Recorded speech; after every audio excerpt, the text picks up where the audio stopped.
My name is Roshni Santosh Mishra, And my name is Sejal Yadav. and we are having our debate in English.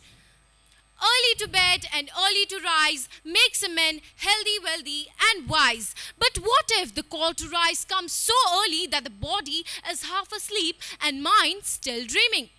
Greeting y'all a very good morning.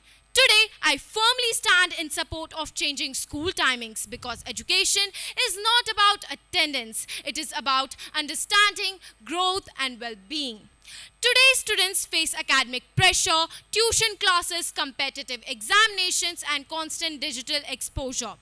Late nights are no longer a choice, but a reality. Expecting students to perform at their best at the crack of dawn ignores this reality. Discipline is choosing what you want most over what you want now. Good morning, respected judges and my fellow debaters. Today, I stand here to strongly oppose the statement that school timings should be changed. My opponent says a sleepy student cannot learn. A tired mind cannot shine. But the truth is simple. Students are sleepy because habits are late, not because schools are early. In the ancient Indian text, Chanakya Niti, it has been clearly written that the first step to success is waking up early. Our ancestors understood that discipline begins at dawn, and this wisdom still holds true today. Changing the school timings won't fix the tiredness. It will only shift it. Early mornings build routine, discipline, and focus. The very things school is meant to teach. Discipline should not cost health. Science supports this reality. Medical research shows that a teenager needs at least 8 to 9 hours of sleep for proper brain functioning. Lack of sleep directly affects concentration, emotional stability, memory, and academic performance. A tired student may sit in class, but learning simply does not happen. As Dr. APJ Abdul Kalam said, if you want to shine like the sun, first burn like the sun. And a child cannot burn brightly if their energy is stolen by the lack of sleep. My worthy opponent said that early timings build discipline. I disagree. True discipline means learning effectively, not sitting half asleep in a classroom. If discipline should work with the body, then the body must learn discipline, not escape it. Champions like Neeraj Chopra and Smriti Mandana train before sunrise because discipline begins before the world wakes up. In real life, the students who stay fresh are not the ones who sleep more. They are the ones who sleep on time. Because there's a saying, you can't wake up strong if you go to bed wrong. So, changing school timings won't fix the tiredness. It will simply shift it forward. A well-rested child isn't unbeatable because school starts late. They are unbeatable when their habits are right. Even the strongest habits fail when system ignores human limits. Real life shows this clearly when a child sleeps at 12 because of workload. Expecting them to rise at 5 is not discipline. It is pressure. As the proverb says, you cannot pour from an empty cup. If morning steals energy, then learning becomes mechanical, not meaningful.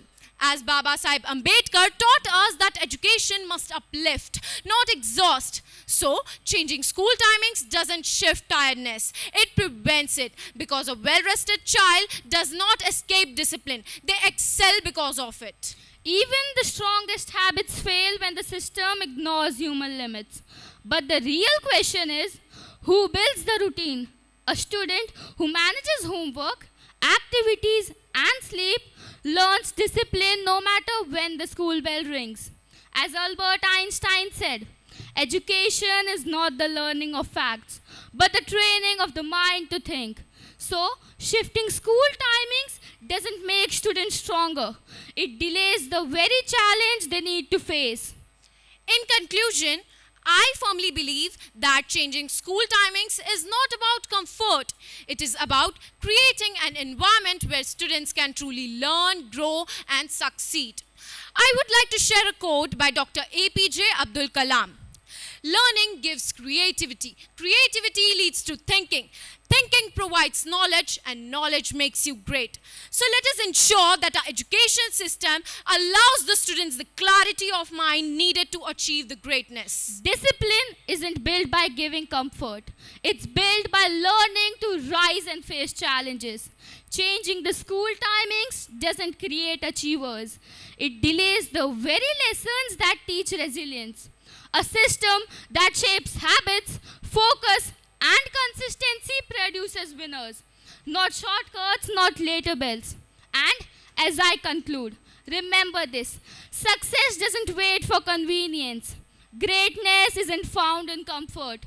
The strongest minds rise with purpose, not with the clock. Thank you.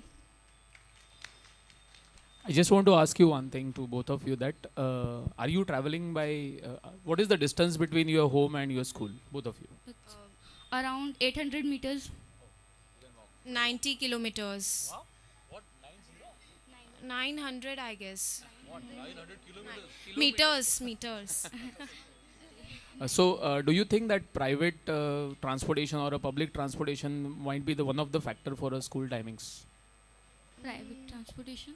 Means school buses available for those schools, school buses are available, and for those students, those where school buses are not available, they might be using a public transport. So, do you think that might be the one of the important factor for changing timings of a schools, especially for those who don't have a public transportation or a private transportation available? Yes, that's why we are saying that like schools should be early so that students can travel effectively. Okay. And are you happy with your school timings? And if not, are you going to suggest to make a changes in your No, I'm very school happy timings? with my school timings. Like 8 to 2 is good. So we can manage our play time, our classes, and our school timings also. And I would like to change the school timings as we will we are not that active at that time at like early mornings. We cannot have that learning as much as we can have being active. So, are you going to recommend this to your school management Yeah, once you finish this? maybe. Okay. Teachers, please note. Thank you. Thank you, sir.